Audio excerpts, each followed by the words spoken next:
Hello, my name is Xavier Mercado, and this is Spearhead Conversations. Today, I'm joined by special guest, Kenny Perez. I appreciate that. Hey, Kenny Perez has been a DJ for over 30 years. He's also an assistant program director at 88.9. That's right. Representing Milwaukee in the best way possible, whether seeing him at a network event or alongside some heavyweights out of the south side of Milwaukee. People like Gego Inoni, Brown's Crew. There we go. Our first official show when we launched. Yeah, Brown's Crew. But definitely, the homies, man. Chris and Sebas, man. Yeah. But, I finally reached out and he agreed. And off that, I appreciate that, man. Hey, we're here. And without further ado, how you doing, Kenny? Yeah, I'm good, man. Thank you for having me. I appreciate you. You know, my first time meeting you was at the JMATS event called #MKE. Yep. And, just seeing the beautiful faces in the space, there on North Avenue. And we were just hanging out and, talking with you. And I think you were going through a rebrand at that time. Yes, right indeed. At that time, going through a rebrand. And I was like, yes, this is beautiful, man. And so I'm just grateful to be here. If you have any, any questions you want to ask me, and we about to do that. We can get a little salty. No, we're not gonna do that. No, yeah, we're gonna have some fun. It's all love. Thank you so much for having me. I appreciate you. Hey, no, this platform is based off of talent like you. I love Milwaukee. Yeah. I love everything it represents. And like I said, the culture here is unlike any other place I visited. I visited a lot of places, but the culture here is it's different. Yeah. We have our own little thing. It is different, man. I think Milwaukee historically is talked about in a negative light in terms of like the segregation that the city holds, and people love to talk about it. And but there are some definitely pockets of beauty in this city that I love to embrace musically, not only through music, through radio, and just through engagement and networking like with you, man. So I appreciate it. Hey, no problem. So let's jump into it. Okay. Where were you born? I'm Kenny Perez. My government name is Kenneth Perez. There you go. Born in New York City. Lived in Brooklyn for about 4 years. Back in 1976. I'm 47 years old, yo. There we go. I've been here for a minute. We're gonna get that out the way. How old is he? You just found out I was 47. That's right. No, I didn't think it. We age it. Yeah. You give me hope. I appreciate that. Thank you so much, man. So, born in New York City, lived in Brooklyn until I was 4. And then around 81, my pops and my moms decided that New York City wasn't the place for me to be raised in. Mm-hmm. Moved me to a little town called Norwalk, Connecticut. Oh, wow. It was small town. We lived in East Norwalk. And of course, my folks are Boricua, so originally from the island. I'm first generation born here. Wepa. They thought like moving to Norwalk, Connecticut, we're gonna get away from the New York City Boricuas, and but we found each other in East Norwalk, and then lived there until I was 13. Mm-hmm. Back in 1989, came to Milwaukee. It's a long story. I'm not sure if you want to hear that story. Well, we here for it. The story is, so I have family here in Milwaukee, and back in 88.9. Gosh, I'm thinking about radio. I just back in 1989, Pops was getting into some things. We'll keep it at that. Yeah. And then me, my mom, and my brother at the time, decided to come here to visit our tia. Here. And Pops was getting into some stuff back on the East Coast. He decided that we were going to stay here. So it was a 2-week vacation turned into 30 plus years. Yeah. Okay. So Milwaukee ended up being my home at the age of 13, and I've been here ever since. Love on the city so much. Definitely, when I first came here, I wasn't a South Side kid. I was on the North Side, 72nd and Silver Spring. What's up? Get it. I went to John Muir Middle School. Okay. But moms gravitated to the South Side. Wanted to be, go to San Patricio. Yep.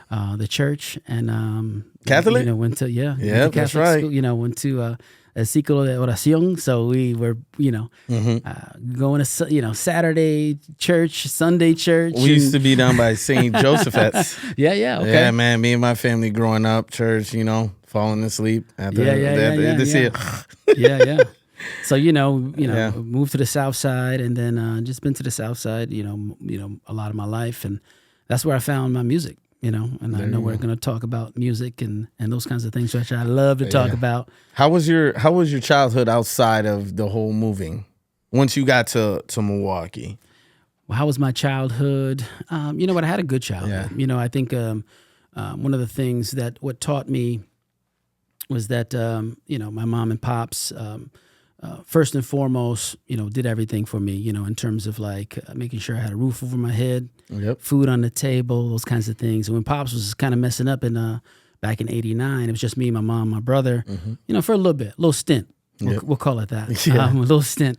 Where I had to be the oldest male in the house, you know what I mean, taking care of my brother while my mom's, makes what she could, For sure. And but pops, eventually came to Milwaukee, and it was a good childhood, man. I was like I wasn't like coddled. I was I was let to do whatever I want, hang out, those kinds of things. But I really found music early, man. You know what I mean? I wasn't like. And like I wasn't doing any, I wasn't running with gangs, anything like that. I was super cool, really chill. Just loved on music since I was a kid, man. Since the East Coast, growing up on the East Coast. I've always said on the East Coast, their culture and just like with fashion, music, and the way it entwines the urbanism. That like. I've always been fascinated by it. I'm from the South Bronx. That's where I was born. 6 months we moved. But out of all my siblings, I'm the one that always traveled back. School breaks, everything. And I really picked up on the way they dressed, the way they carried themselves. It was just this type of style that, damn, man. No, it was a beautiful thing. Living in Norwalk, we can back up a little bit. Yeah. If you talk about my time in Norwalk growing up, I was in Norwalk, Connecticut. You could do whatever you want. So, right, this is the getting away from New York City. Yep. From the the concrete jungle, as you would say. You know what I mean? Like it was rough, and they got me away, and I was in New York. I was in Norwalk, Connecticut, and I could go anywhere for hours, man. Be gone until evening. And didn't have not a worry. You know what I mean? It's just that type of safe neighborhood. It was mad safe. You know what I mean? Yeah. And then, but we go every weekend to abuelas. Yep. So my abuela and my grandparents lived in the Bronx River Projects. And this basically, I forget what documentary I was watching, but Bronx River Projects is like part home of the Zulu Nation. Yep. So you're talking about legends that come out of this definitely. project housing. And I'm a little guy like following my tios around, watching them as they wear the Lee jeans and the Pumas, the two-tone Lees. Congo, talking about Adidas. you know what I'm saying? Yeah, the shell toes. Yeah, shell toes. Or you're talking. So my uncles used to wear the jean jacket. And basically, they used to have a friend, I forget what floor it's on, where they have acrylic drawings on the back, like just old school, man. Just grew up with that, like around hip hop, that's fire, around house music, and around. You'd be surprised, man. I'm into like rock music too. I was just about to. What was your choice of music growing up? Everything, because it was all around me. You know what I mean? Like just being out east, music is just like getting started, right? Isn't that hip hop and and that's what I mean. That's like the beauty within the culture. And I was young, I'm not saying that I was immersed in it, but it was around me, So whether it was abuelo like doing parranda during the holidays and having meals, or going to Theo's house and him playing Hector Lavoe on the record player, that kind of stuff. I was around it all, and then when I came here, I don't know, it just picked up for me personally, as a teenager. Yeah. And the rest was history when I came here. Yeah. You mentioned some of your musical influences, your abuelo, your tío. Mm-hmm. Who do you consider an influence that, along with your love for music, which it sounds like you already knew you had, that really influenced you into thinking about taking it somewhere? Yeah. Thinking about doing this. I mean, I think, like I said, being around my tíos musically, my Uncle Angel specifically, and he's actually here in Milwaukee, and my Uncle Angel used to be like kind of the music cat. Yep. My Tío Edwin, his brother, would play like 45s. He'd play like New Edition and Madonna. Yeah. But my Tío Angel would show me the underground. You know what I mean? Like the mixtape, and you're talking about, you know, the double cassette. And so, you know, sure. I just got that influence from him musically. And he used to listen to some stuff that I was like, what is this? Like, I probably shouldn't be listening to this type stuff. I forget the artist, but the song was called Fly Tetas. Okay, so you can already imagine, you know, the song's called Fly Tetas, you know. So this is like, I'm hearing this at the age of, you know, 12 years old on the boombox, listening to house music, listening to hip hop, freestyle at the time, out in the East Coast in the late 80s was hot, you know, was real hot. And, you know, so, you know, I can really attribute my musical background to him. And then after that, man, it was, you know, when I got to Milwaukee, man, what really turned it around was a cat from Milwaukee that really got me going. So I got a chance to see Funky Beat Marcos is his name. That was his DJ name. And he's, you know, I still keep in touch with him. He's on the south side of Milwaukee. And he did a church event, you know, at San Patricio. So we would go. I go with my mom. You know, they'll have Latin bands. They'll have comida and right there man. in the parking lot. Penilla, arroz con bichuela. Yeah, you know, all that stuff. Totones, bro. All that, man. And then I remember seeing Funky Beat just DJing. Yeah. And it was a lot of Chicago house joints, you know, and mixed with some of the things that I heard coming out of the East Coast. And I was like, yeah, that's what I want to do, you know, because I've always dabbled. Like I played with double cassettes and, you know, I've done some like, you know, like DJing with double cassettes at home, just real like basic stuff. But when I see him on vinyl, you know, 2 turntables, mixer. That has to be something like, I was like, oof. You know, I was born in 89. You brought up 89 a couple times. I was born in 89, but to try and think to be a part of that era where, you know, Morenos, Puerto Ricans, you know, the whole, our culture, especially coming off the East Coast, and just that Run DMC, you know, all these heavyweight, Sugar Hill Gang, you know, you got all these heavyweights. What type of, what time would it be to be alive? You know what I mean? Yeah, it was a great time to get into that too, because, you know, there wasn't like a million DJs. You know what I mean? Back in, when I got here in 89. I met him around 90, 91. So that's when I started DJing. So I've been in the game, you know, 30 plus years. But just like meeting him, and he was playing specifically, you know, like freestyle and house music and some hip hop, right? Hip hop was like, you just didn't mix the two together as much. Especially at those events, you know, especially because it's a church event. Oh, for sure, man.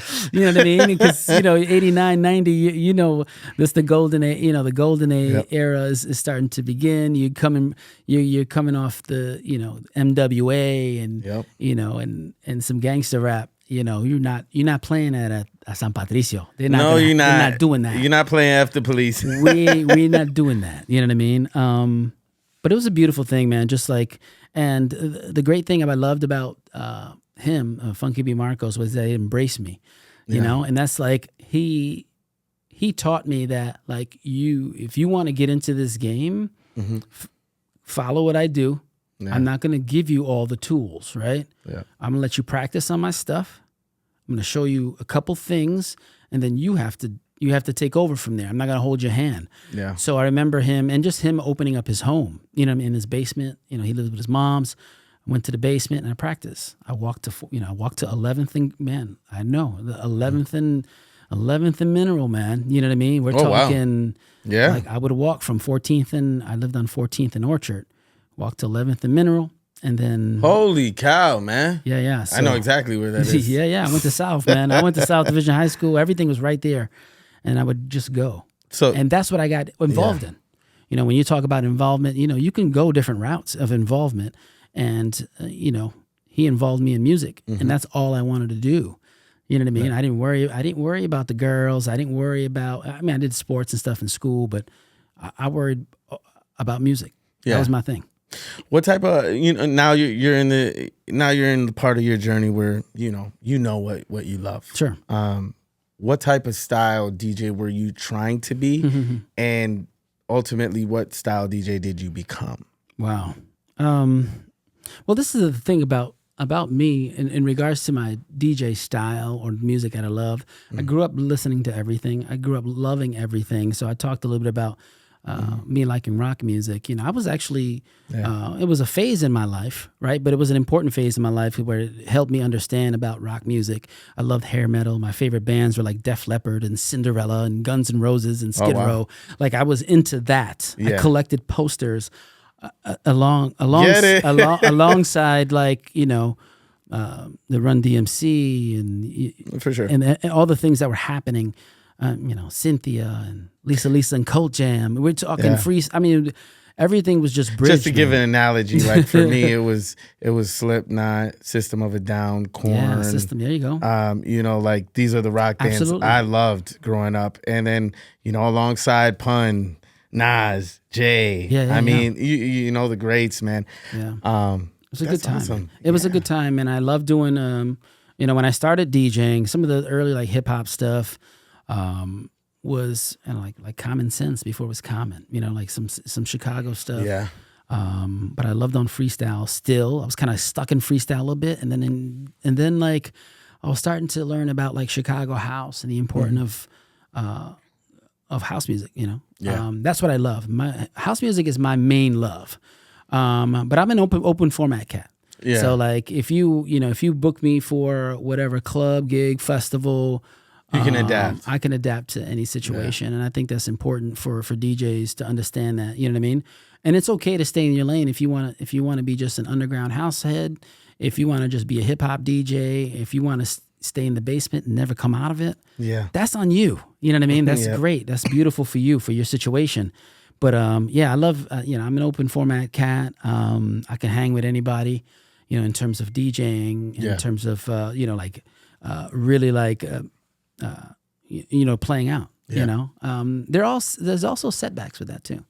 You know what I mean? And I say that in regards to being an open format DJ, sometimes you don't get respected in those sections of music. For sure.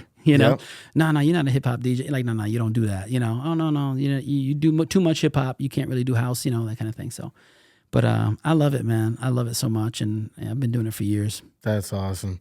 Do you remember your first gig as a DJ? Yeah.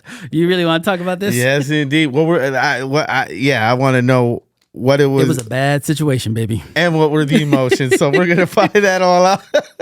It was a bad situation, man. Wow, my first DJ gig was with Funky Beat Marcos, man. We were doing a party. I feel like it was. I'm not sure if it was a graduation party or something. It was on, I think 35th and it was at the Burnham Bowl. Wow. Burnham Bowl. Wow. That's on, I think, 35th and Burnham, around there, 30-something in Burnham, I believe. Mm-hmm. And we had an event, I forget what it was, but it was a graduation event. Anyways, long story short, I'm DJing. This is my first gig, right? I got the homies from South. I had my, who was my wife at the time, go to this event. No, she wasn't there. It was a year before her. But anyways, the homies, family was there. Gente was there, just cheering me on and having a good time.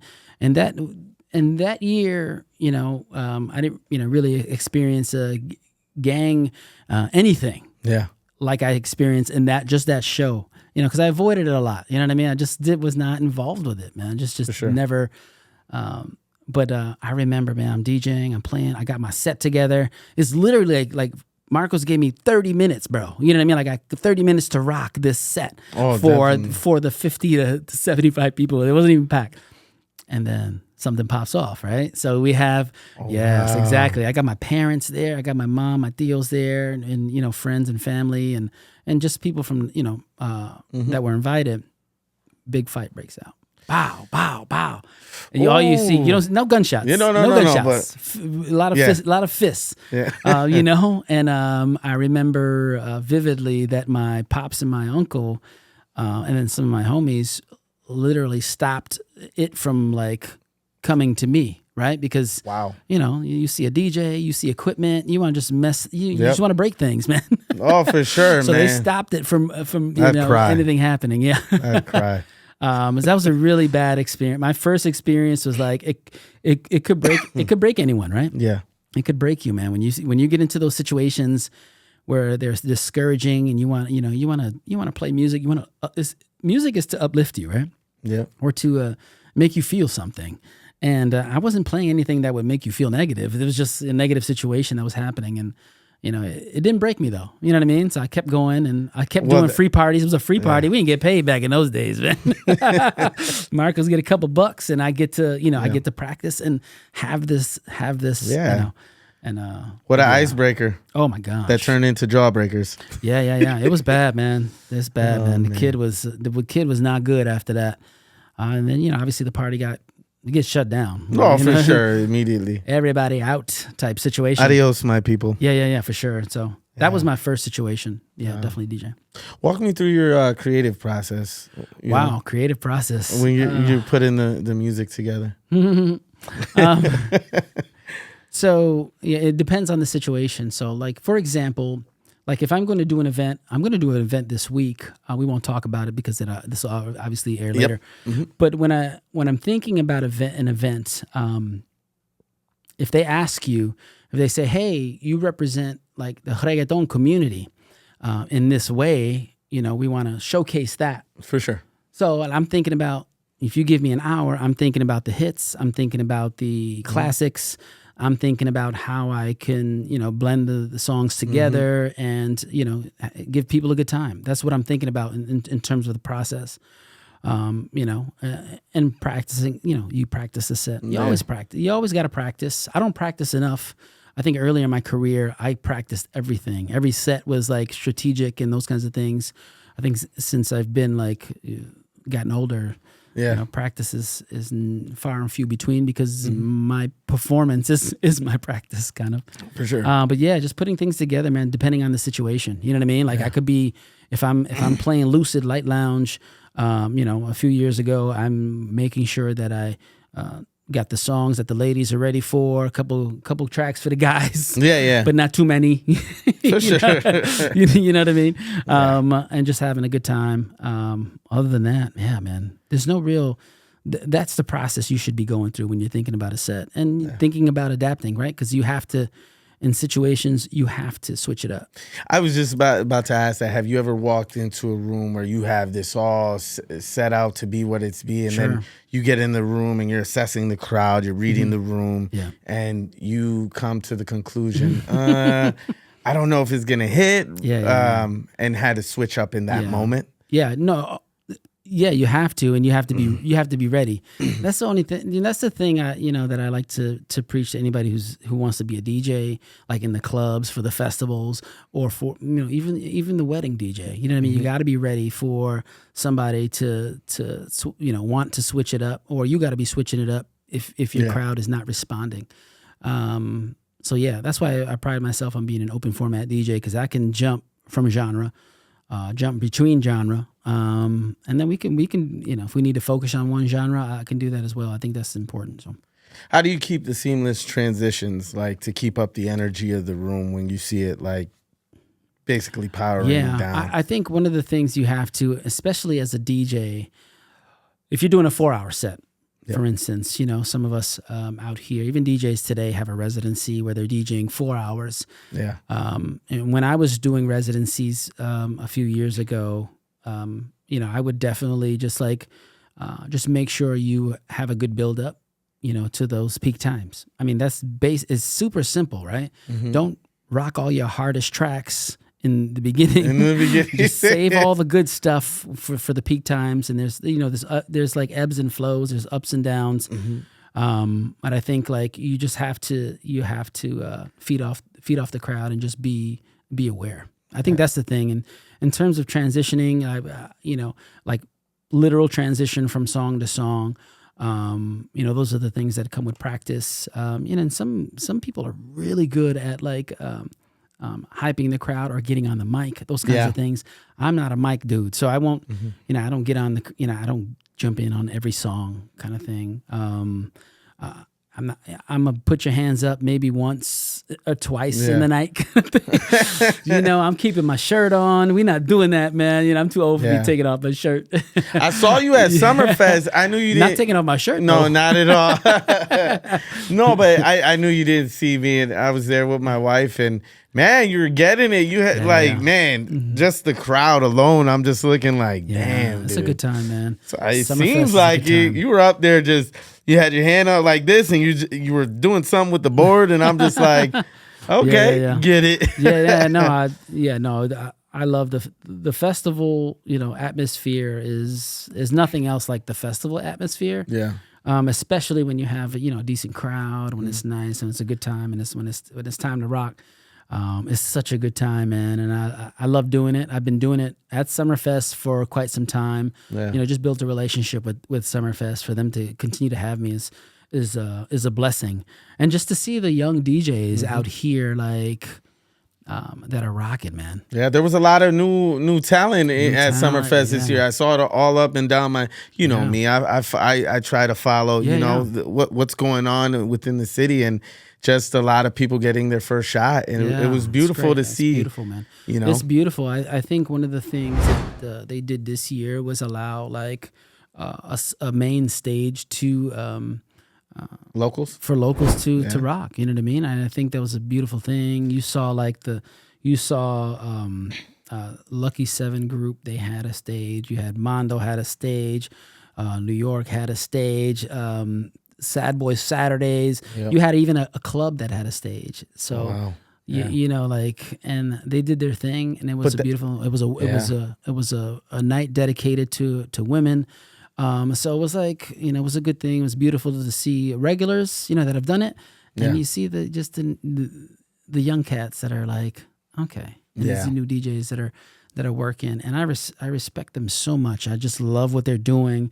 They're bringing different energy. You know what I mean? They're bringing different ways of how to engage the crowd. You know what I mean? So I'm a very traditional. I'm behind the booth.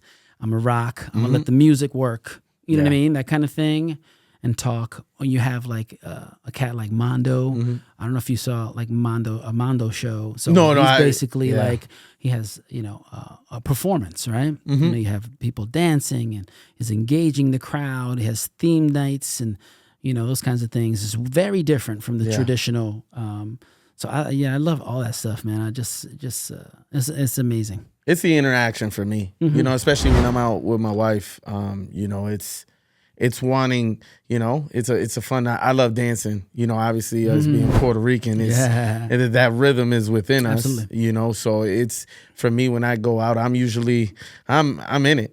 I hear music and I'm just like, my wife, I love you. She ain't got the rhythm but hey, that's why you let the man lead. No, but it's always a good time, listening to music, but that's the type of music I want to listen to where I know the person spinning is feeling it as much as I'm feeling it. It just brings out this different type of energy. Yeah. But how do you? Is there any methods you use to stay on top of the newest tunes coming out? Sure. Man. Yeah. I think times have changed. Like I said, I'm not the youngest cat out here DJing, but I think from my earlier days when I started, the tastemakers were on the radio. Especially for somebody my age, because I couldn't go to any venues or anything like that. Yeah. So it was on the radio. Radio was everything to me. Everything. You're talking about New York radio with you had Maul, Kenny Dope, Little Louis Vega. You had Glenn Frisha. Wow, I can't believe I remember these names. But we're talking. Bam, man. So but listening to them on the radio and then coming to Chicago or coming to the Midwest and understanding that 90 miles south was, the birthplace of house music, and listening to B96 at the time. I came here late, mid 89. So it was B96 for me. It wasn't BMX, but some people talk about BMX, which is the older radio station that was really rocking house music. But B96 for me, and listen to like Julian Jumpin' Perez, like Bad Boy Bill, Brian Middleton, Tim Spin and Shomer, who was like showed me that blended freestyle is like, whoa, super amazing. And I think personally, being from the East Coast, Chicago DJs are my favorite DJs in the world. I think personally, they are some of the best DJs in the world. They bridge like house music and hip hop so well. And I'm a blend DJ, right? So I like to blend. And just learning from that, I think was great. And then, you had to like listen to them, try to figure out what records they were playing, right? So I was in Milwaukee. We had we had some cats in Milwaukee. Fresh G. I don't know if you know Fresh G, Mike Love. Back then, I was listening to Fresh G on WLUM. That's before 102.1 is, obviously what it is today. But before that, it was, wow. What was it called? Hot 102? Yeah. No, was it Hot 102? I forget. But anyways, I had mixtapes. That's how I got my music. I got a question. Did you go by any other aliases before you became Kenny Perez? Yeah, for sure, man. So my first alias was, I wanted to go with Hurricane. It was the dumbest idea at the time because I think there was another DJ Hurricane back then.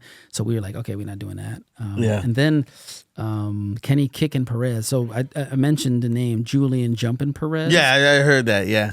So I gravitated to the last name. He was one of my favorites to listen to. He's like a politician now. He's just retired from B96 or from radio. Wow.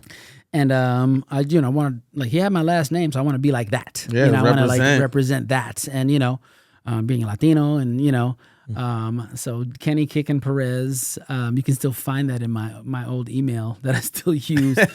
And then I think in college, I think after college, after my college radio show, I did a college radio show at Whitewater. And we can talk about whatever you want to talk about, but I decided, like, when I was in the clubs, when I was coming to the clubs and playing in the clubs here in Milwaukee, I just wanted to just use my name. Yeah. Nothing, no rhyme or reason. Just like, let's keep it simple. I'm with you. Put a DJ in front of it and yata. I did music. I had a stint with music. Yeah. Virtue was the first one. Okay. What was another one? You're a performer or DJ? Performer. Okay. Performer all day. I can sing country. Really? I can write music. Nice. Yeah, so I had my stint. My stint, I would say it was 2016. I released 4 or 5 tracks. Okay. A friend I went to high school with, he produced them all, but he took a shot on me, and I was really able to just get out my music. It's on SoundCloud. Oh, well, can we find it? You can find it on SoundCloud. Virtue, and then it eventually became hybrid. Hybrid because I'm Puerto Rican. Yeah. I can sing country. Okay. I'm okay with the Spanish. Yeah. Right. But, same. I'm not fluent at all. So it's man. You try to fill yourself out growing up, and it just you try to work it to the best you can. Yeah. But so you enjoy country music? Oh, I love country music. Okay. I've always been so if you ask me the question, Jay-Z or Nas, I'm gonna go with Nas. And why? Most people say you're out your mind. Yes, Jay-Z makes hits. Yes, Jay-Z's great at projecting this type of culture that entices everyone. Sure. But Nas is a lyricist, and one of the biggest things with country, and then rappers like Nas, is they really focus into what the lyricism they're using and the message behind the music. And if you go on SoundCloud and you type in my name and you listen to the songs that I did, you'll come to see that influence is there, because all the songs I wrote have meaning behind them. Sure. They just aren't wrote to go with the culture of I got this, I got that. Sure. I'm more true to myself. So absolutely. Country is a definitely Garth Brooks, you name it, man. Yeah. It's Tim McGraw. Yeah, man. Country is having I mean, it's always been a great, a popular thing, but right now, country's having a definite moment right now. Oh, definitely. And especially with our city, we got a couple fellas coming out, man. That's right. I just interviewed Richie Allen. Richie Allen. Richie Allen. I won't say his government last name, but Richie Allen. You know who Richie Allen is, right? I know the one I interviewed, but no, I don't. Richie Allen has a big part of Gego Inoni's first album. Oh no, he's the producer. For sure. That's Rizzy B, man. Rizzy B, the productions. I was thinking about it in my head. I was like, God. Oh no, he let me. So talented. He let me know right away when he was like, I see you're out here, and I was asking him questions here and there. I'm like, so what do you do? And he's like, well, I work with Gego Inoni, and then and he sings country. And I'm just like, man, you're all over the board. Talented, yeah. I love it. I love what he's doing right now. He just came out with his first music video that was fire. Yeah. Whoever did the visuals on that, he's working. Yeah, that's for sure. But it's a good thing, especially coming out of Milwaukee, you don't really hear any country like that because technically we're the city, but. For him, you know what I mean? It's just like he got something to him. And even his boy Riff, oh my God, I love the voices. So I'm definitely rooting for them. But, yeah, for sure. All right. Well, you're the assistant program director at 88.9. Yeah, I'm the assistant program director at 88.9. I didn't start, you don't just start like that. No. Let me know how you got your foot in the door. Oh my gosh. You know what? DJing for many years got my foot into a lot of doors. Whether it's in radio, whether it's in education, because I was actually a teacher at La Causa for 4 years. I was a computer teacher. I went to La Causa. Wait. What year? 95, 94. Okay, you went to La Causa young. Yeah, the one on Greenfield. Yeah, man, I was there, baby kid. No, I was a computer teacher. I think it was around 2000, I want to say 04 to 08. Okay, gotcha. I was a computer teacher. What got me in the door was a friend. He said, hey, you know how to work computers and stuff? I was like, yeah, bro, of course. And then they were like, looking for like a computer teacher to run a specialty classrooms from K through 8. Oh, wow. Yeah, exactly. Damn. And I have a comm degree from Whitewater. And we're gonna talk about Whitewater after this. Like I have a comm degree from Whitewater, and I don't know nothing about kids like that. I had my own kid, and we can talk about that as well. I was a father, you know what I mean? So I knew that. But yeah, I ended up getting a job at La Causa. It was like a quick hire, like literally. Cool, you know this? You think you can do this? Yeah. Okay, I guess. Yeah, let's go. I need the money. Yeah. I need to put food on the table, and it was beautiful. It was beautiful, man. I loved working in La Causa for 4 years. I was a computer teacher before Mr. Carrasquillo. I think Carrasquillo's still there now. Shout out to Carrasquillo. There we go. But got you, Carrasquillo. But definitely, I was teaching K through 8, man. It was K through 7 at the time. I think they're K through 8 now. But and the kids would come. I would do Sesame Street, to teach them keyboard lessons, and any software that we would utilize for 4 years. And then, abruptly had to be let go on the eve of our marriage. They let me go. Like I said, you bogus. Bogus. No, but they had to though, because I wasn't. Like literally, I wasn't. It was going through the recession. I wasn't a skilled teacher. I wasn't a skilled teacher. I didn't go to school for education or anything like that. Well, you're saying 2008. I was on an emergency license too. So basically, in order to do what I was doing, I had to enroll in some grad courses at Mount Mary and continue education kind of thing. And I just didn't want to continue it. You know what I mean? And so they had to. It was either continue that or make a decision, and they made the decision, which is fine. You know what I mean? My wife is great, and DJ for 2 years, and then I got back into administration work with Hope Christian Schools. So I was at Hope Christian Schools as a dean of students. So that was an interesting time. Met a lot of great families, friends. One of my good friends I'm still with today, and one of them lives in the neighborhood actually. And then in Washington Heights with me. So Yeah. So, but this all led to radio, man. 88.9. radio, brother. Yeah, man. So what happened? How I got into 88.9 was really interesting because I was already submitting mixes to 88.9. So my friend Jordan Lee, who was a program director back then, Jordan Lee had a show called Saturday Sessions. And the Saturday Sessions, he would invite local DJs to rock. Yeah. You know, not play live, but like submit mixes. And I was like, yeah, let's do it. You know? So my first mix was a Halloween mix in 2010.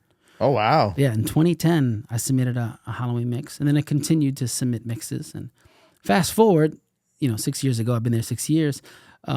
He got promoted actually to program director. He wasn't program director then. When he got promoted, for some reason, I had a gut feeling, man. It was weird. Yeah. Because I don't know if it was on social media where I saw that he was being promoted or I heard he was being promoted. At the moment I found out, I reached out to him, messaged him. I says, hey, you're program director now. You're not going to be messing with the Saturday show no more, are you? Like, what's going to happen with that? Let me get it. Dead ass. Yeah. That's dead ass what I said to him. Yeah. I'll do that. Because, I've done radio. For sure, man. I'll do that. And let me take the show on. And he says, wait. He says, how about you do that? And then you get on the air too, for a few hours before the show. I was like, oh, on air stuff. Wow. I haven't done on air since college. Yeah. So I took it on. You know what I mean? I was like, I did it for a few months. The school year was coming to a close. We were talking, and we're like, I need to do this full time. I need to be here full time. Y'all need me, kind of thing. It wasn't like, I'm so grateful to be there. But at the time, I was like, y'all need me. I could do this. You know what I mean? I could edit. I know how to edit. I know how to edit audio. I can do anything. Yeah, for sure, man. It's that belief. Yeah. So, and obviously podcasting. Yep. What we're doing here. Podcasting started to take form. Mm-hmm. And then I became the production manager. So I was doing imaging. I was doing the podcast editing. So all the promos and those kinds of things. Mm-hmm. Do voiceover, and yeah, man. Like Kenny Perez. Yeah. So doing that. What's the origins like? So you say Whitewater is where this journey began with radio? Whitewater is where the journey began in radio for sure. Back in '94 when we graduated, I graduated from South Division High School. South, shout out to South. Got a chance to do a gig with Gego Inoni. A few months ago at South. It was surreal being in the building. I lived on 16th and Greenfield on 94. Yeah.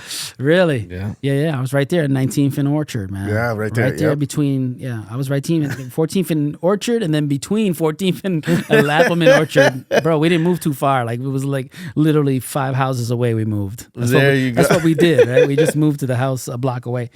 Anyways, when I got to Whitewater in 94, I got a chance to listen to some of the college radio station there, and over there it's WSUW 91.7, so kind of like WMSC here. Yep. Over there is WSUW, and you know what? I connected with some great people that my wife was connected with. They helped me write a kind of a proposal for the music for the program director for the ED that was at the radio station there, and. Man, I got a show and I called it Project X.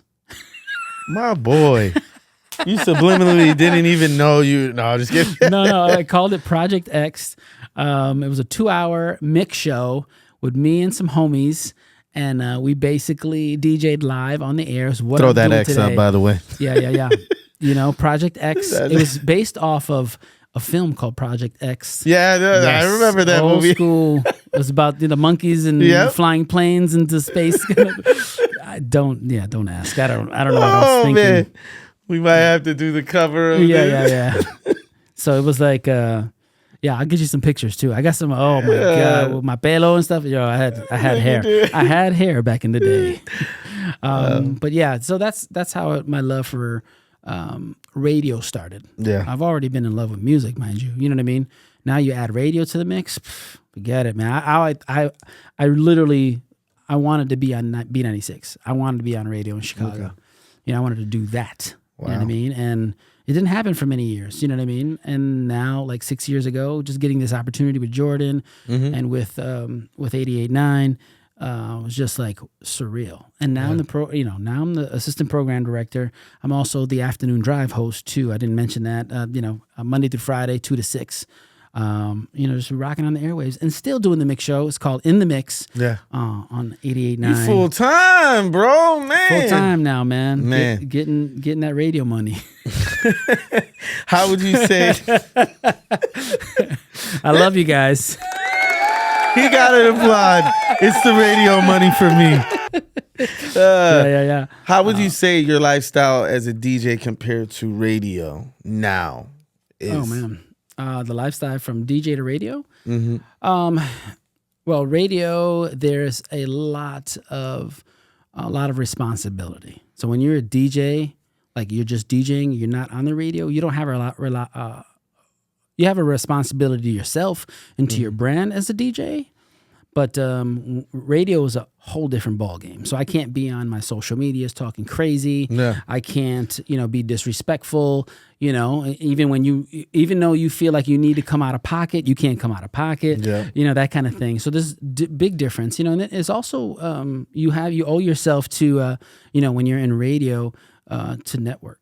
Yeah. Like you can't be in radio and not network and not do nothing. You can be a DJ and not ever play a festival or play a club or play quince or play a wedding. You can literally just DJ to yourself. But when you're in radio, there's a whole different audience. ball game. Yeah. This is, my responsibility is to the hundreds of thousands that potentially are listening.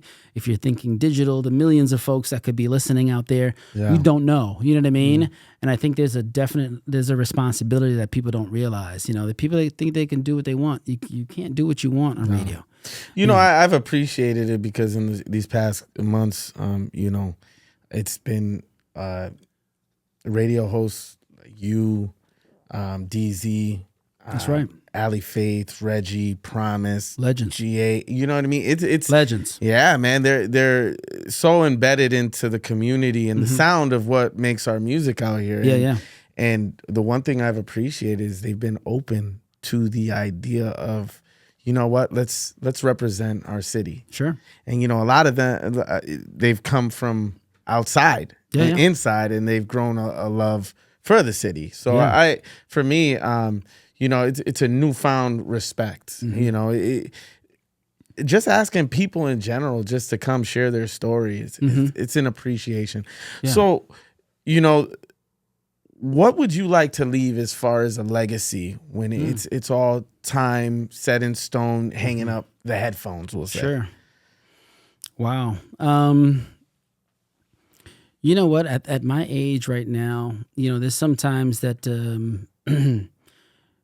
those moments they creep in. Like, well, how long can I do this? Like, how long do I want to do this?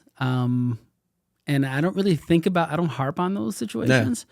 But I know one day it's gonna have to stop. Maybe, in the next 20 years or so for me. Yeah. Because I feel like I'm just getting started, especially with radio. Radio has reinvigorated just who I am. As a DJ, as a human. You know what I mean? I think one of the things with radio is that I love to give back. I want to support the community, the musicians, the tons of musicians out here, the DJs that are that want to get on, need to get put on, need exposure. You know what I mean? Definitely. Sometimes you don't get that in the city. You know what I mean? In regards to my legacy, I just want to be known as someone who gave back. Yeah. You know what I mean? Somebody who gave back and who gave it 100 all the time. You know what I mean? And I don't think I'll be sitting here or doing radio if I didn't give it 100. Yeah, that's bottom line. Definitely. You just have to give it 100. And that's if there's any advice to anybody out there, if you're a DJ, man, just be patient, network, be real, stay humble. You know what I mean? And I think your legacy will take care of itself. Yeah. You know what I mean? Well, yeah, no, for sure. Your legacy will take care of yourself, There's a young company out here that's called Unfinished Legacy, and I love that model because, you're always working, not with the legacy in mind.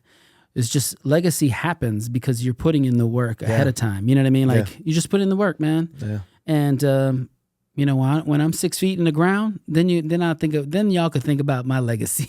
For sure. Right now, we got to keep working. You know what I mean? We got to keep working. We got to set, we got to inspire some of the young folks who have told me like, yo, you've been in the game for a minute.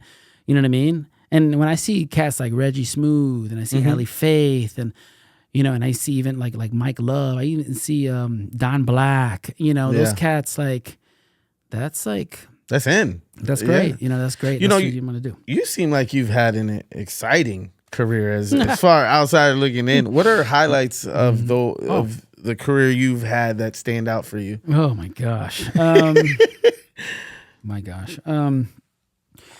There's a couple highlights. I think one of the things right now, let's talk about DJing. In terms of DJ highlights, my biggest highlight, it was really a dream situation, came late in my career, was the Diplo set that Summerfest had booked me for. So that's awesome. Yeah, I had direct support for Diplo for when they opened up the new stage. Yeah. At Summerfest a couple years ago, and they said, "Hey, do you want to DJ open up for Diplo?" And I'm thinking, I'm getting the early set. Yeah. I'm getting the early set. Ain't nobody gonna be there. Blah blah blah. Right. So they said, "No, you're gonna direct support. So when you get off the stage, Diplo is coming on." Wow. And I was like, "Oh, okay. This is like what I've envisioned when I and not necessarily opening up for Diplo. I envisioned, but just opening up for." And playing to a crowd that I know is going to be, Anyways, so they opened the gates. I remember there was an artist called Ian Ewing who was super dope drummer. I think he moved away. He's not in Milwaukee anymore, but super dope. He opened up, and you see the people come. And then I'm getting ready to get on, and people just start flowing in. And I was like, oh, wow. There's there's about a few thousand people here. For sure. And mind you, I've done Summerfest already, right? I've opened up for the Roots. I've played for several artists in the city, local and national, international artists. Done that, but it was more like the breaks. I wasn't like opening for them. So when I was center stage, and I see like the whole crowd, I'm like, oh man, I'm about to get it. You know what I mean? I was like, I'm about to, There's some you can see some clips of that on my social media where people are just going crazy, and my wife's on stage, and my daughter, my brother-in-law, everybody's on stage. Like, this was the moment. Whoa, this was the moment. So that was, opening for Diplo was definitely the highlight. There's also other highlights in DJing. I just opened up for Diggable Planets in Cypress Hill, which is really cool to be on stage with them. Good old Cypress. That was crazy. I was like, whoa, this is great. And Pride Fest is always going to be my favorite moment. Yeah. And I've been allowed to play Pride Fest for the last 2 years, and I'm just that's awesome. It's probably the most fun I've had behind a setup. Well, that video that you put out, bro, it seemed like everybody was getting it. I love the energy, just watching the energy. It's the right mood. It's just a vibe, and it's a lot of love, and they love on house music. The community is, just the being embraced by the community has been just been a blessing. And music will always be the universal language of love. Yeah, man. It brings us all together, man. Yeah, I don't know if was there like another part to that. No. You were just saying through DJing and highlights and moments. You didn't get to radio. But you're in radio. DJing. Yeah. No, I mean, for radio, I think the biggest thing, and radio will always be a highlight. I love being on the air every day for people trying to bring them some fresh new like indie rock, pop, world sounds. Sometimes I like to infuse and drop a little reggaeton in there, For sure. And then, my biggest, one of my biggest highlights these past couple years has been working with Gego Inoni. So I'm Gego Inoni's. I'm their DJ. I'm one of their DJs. Breezy is the other DJ. Yeah. That we and obviously when I met the guys, shout out to Lupita and DJ Flex, who were working with Gego Inoni at the time. or, early in their career, a couple of years ago. Yeah. Not even early in their career. They've been doing their thing, I guess. I think the 2010s when they were in high school. Oh, wow. But now that they've matured and like created this project, and I wasn't even a part of that project. It was like, I love the whole vibe, bro. It's just, like the music. I just checked them out. They did a little pop up, and it was very private, intimate, and you know what I mean. You remember where that was? Man, it's right off the highway. You're not talking about the art gallery. The art gallery. Oh, you went to that art so gallery. I went to the art. It's called the 5 Points. 5 Points. Shout out to 5 Points. There you go. Yeah. So I went to that. Okay. Yeah. Because I commented on their post earlier. They made that day saying this. I was like, yeah. They did a little clip of their music video, and I was like, oh, this is hot. He's like, come through, and I was like, okay. Yeah. And I stopped through, and I'm glad I did. Yeah. Because those guys, man, they got some energy to them. It makes me proud as a Puerto Rican.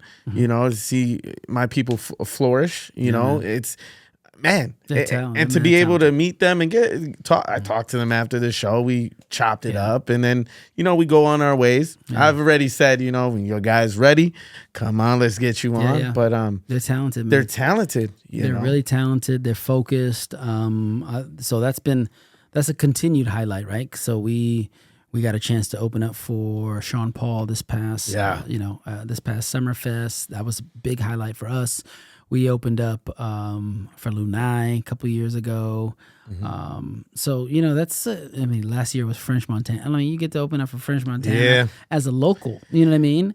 That goes to show how hard they work and how how much we need to support, the local act scene, the local scene here. And they're great examples of what you should do musically, your writing, your style. Yep. They're trying to do it all, man. And I think I have nothing but love for them. I sound like I'm not working with them. I'm working with them. Every time I say, but they're they're just continuing to work, and it's only uphill from here. That's one of the blessings being in radio too. If you're out there and you know that you have you're working hard and your music, share it. You know what I mean? Yeah. Out of 9 times out of 10, somebody not gonna care or listen, but you're gonna catch that one that's gonna and I want to be that one.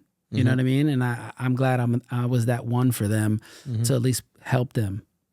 And for sure, others onto their journey. Yeah, and that every time I see you with some type of heavyweight, man, just musically, and I get it, man. When you're in that culture, these are the people you need to be pushing ahead because they preserve the art of music. You know what I mean. It just isn't we just getting these hits on the it's more in depth with how they write their music, what they're like behind the scenes, and I appreciate that. So your heavy influence in the music scene.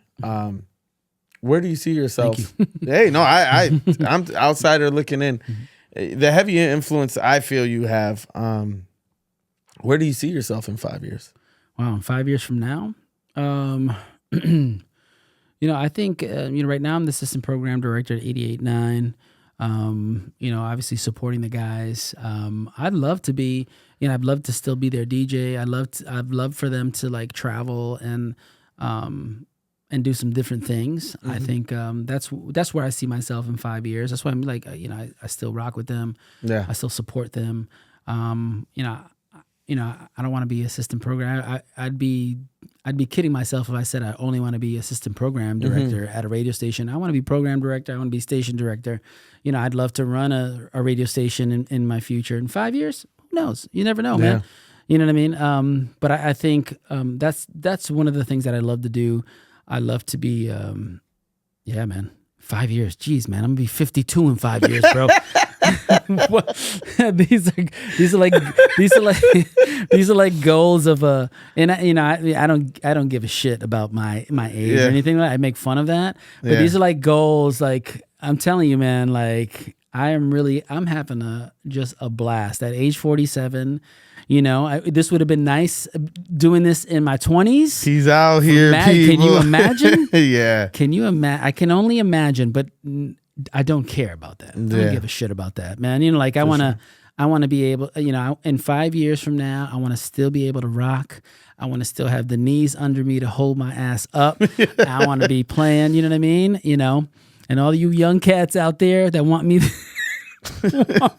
want me to get the hell out of here. Yeah, not today. Not today, right? Not today. No, that is not on. Hopefully, that's not on anybody's mind. Not at all. Because I love doing this, man. I love seeing, like even like some of the cats that haven't been DJing, just coming back to it. Yeah. Like, yeah, come back, man. You got what it takes. In terms of music, you just got to stay consistent. That's the thing. Man.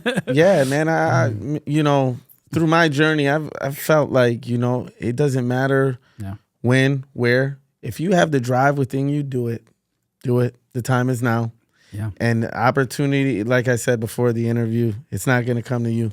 You have to work for it. And that's the one thing I know, and this is no ego. It's just within my mind. I have found my success. I have found who I am, and I have found how to the drive and passion I have from within. So, I tell that to anybody. They do it. Just do it. That Nike slogan is real. Just do it. Absolutely, man. I think one of the things is and we talked about this off camera in terms of like consistency and and quality. And I see what you're doing here, and I commend you. Yeah. But I think that's super important. You know what I mean? I've always like prided myself on like at least minimally, like if I'm gonna drop a set, if I'm gonna drop a mix, it's gonna sound great.